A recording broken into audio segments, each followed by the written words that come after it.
नमस्कार, आप देख रहे हैं DRM टाइम्स 24 न्यूज। आर्थिक और ये सरकार ने निर्णय लिया है, लेने जा रही है और हब बनाने के लिए सरकार ने प्लान।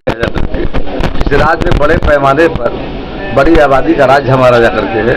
यहाँ के छात्र रहा था, कोचिंग संस्थाओं पर कई चीज़ों का अभाव देखा गया करके, इसलिए सरकार ने निर्णय लिया है एक ही स्थान पर एक हब बनाकर, जो कोटा में देखते हैं, राजस्थान कोटा में देश भर के बच्चे वहाँ जाते हैं, तैयारी को लेकर जाते हैं। तो राज्य की सरकार एक सैद्धांतिक विचार किया है जाने वाले समय के 12 शहरों में सेटेलाइट टाउनशिप का निर्माण हो रहा है।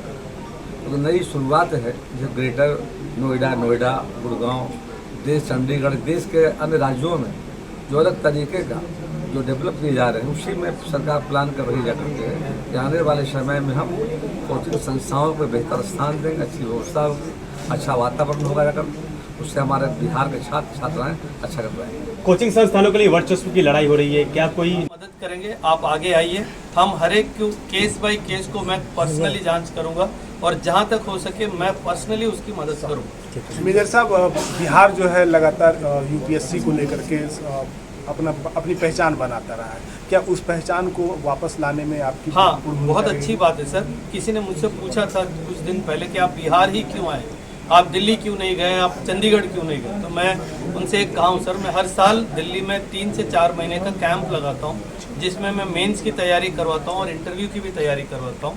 लेकिन इस कैंप मैंने एक चीज़ मैंने महसूस किया है, जो बिहार का बच्चा है प्रीलिम्स में बहुत अच्छा इसका प्रदर्शन है, लेकिन मेंस में और इंटरव्यू में घबरा जाता है। लिखने का तरीका किसी ने ढंग से सिखाया नहीं।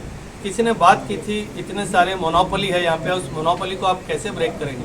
सर मार्केट ने प्रीलिम्स को बढ़ावा दिया है, मेंस को और इंटरव्यू को नहीं दिया। लेकिन यहाँ पे सिंग्स क्लासेस में एक होलिस्टिक तरीके से प्रीलिम्स, मेंस और इंटरव्यू तीनों की तैयारी में करवाऊंगा।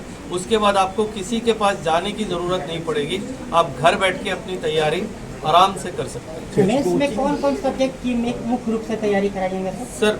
वैसे तो सब्जेक्ट्स तो जीएस के 4 पेपर हैं, एसए है और ऑप्शनल है। लेकिन हम जब भी मेंस की बात करते हैं तो 4 पेपर बहुत भूमिका निभाते हैं। एथिक्स हो गया, एसए हो गया, जीएस पेपर 2 हो गया और ऑप्शनल का पेपर। सर 1750 में से सिर्फ ये 4 पेपर के 1250 अंक है। तो अगर इसको हम पकड़ के चले और बच्चों को अच्छी तैयारी करवाएं तो बहुत अच्छा प्रदर्शन होगा। आप जान के आप आश्चर्यचकित हो जाएंगे, एथिक्स और एसए दोनों के 500 नंबर है और ये 2 ही सब्जेक्ट को कोई इंस्टीट्यूट ढंग से पढ़ाता नहीं है। सो मेरा पूरा ध्यान मेंस की तरफ रहेगा, क्योंकि मेंस ही मेरिट को डिसाइड करता है। सर सीसेट की भी तैयारी अच्छे से होगी? हाँ जी, क्योंकि सीसेट का पेपर साल दर साल कठिन होता जा रहा है। तो स्टार्टिंग से ही जब हम बैच स्टार्ट करेंगे तब से ही, खास करके जो विद्यार्थी मैथ्स में वीक है उनको हम डे 1 से ही सीसेट में उनको निपुण बनाने की कोशिश करेंगे। Thank you. अलग-अलग तरीके से आते जा रहा है, नए जमाना का, उसका क्या है? नहीं, ऐसे आप देखिए कि पहले होता था कि जनरल ऐसे आता था, आजकल जो है फिलोसॉफिकल ऐसे आता है। जो बदलता हुआ जो ट्रेंड है ऐसे का, बदलते ट्रेंड को ध्यान में रख के ही मैं उनको शिक्षा की तैयारी करवाऊंगा। लेकिन बहुत सारे जो बच्चे हैं जो गांव में हैं, जो कस्बे में हैं, वो नहीं आ पाते हैं आर्थिक स्थिति के कारण।